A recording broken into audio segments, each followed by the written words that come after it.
Park didn't make the list, and neither did Westchester. It sounds unusual when we're talking about the 10 best places to live in Greater Cincinnati. Editor Jay Stowe is joining us with a closer look at the top picks in the August issue of Cincinnati Magazine. Good morning. How are you? Good morning, Janelle. How were these 10 neighborhoods selected?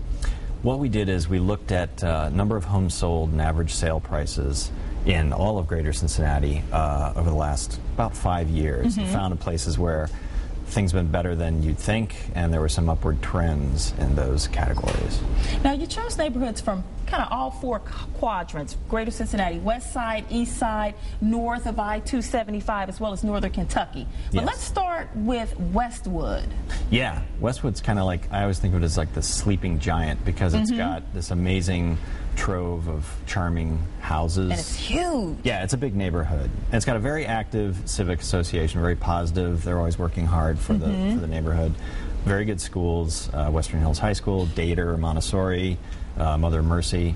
So it's one of these neighborhoods that probably doesn't get as much I don't know, props as it probably should, but it really is one of these places that's, you know, coming back. And you can find some large houses over there too. Oh, classic houses. Yeah, Victorians, four squares, you know, even traditionals and ranch homes.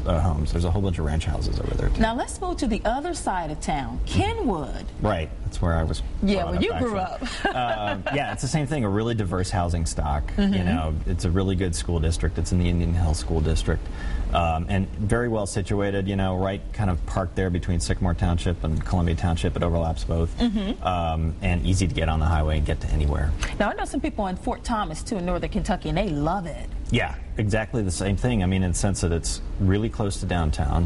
The Fort Thomas Independent School District is excellent.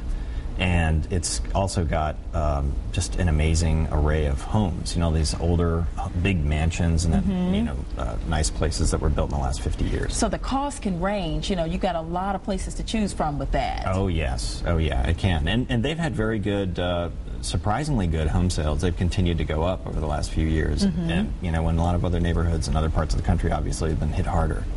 Tell us too, because Liberty Township, that's kind of one of the newer places you chose as far as like newer subdivisions popping up over the past couple of decades. Yeah, it's up in the North Country there.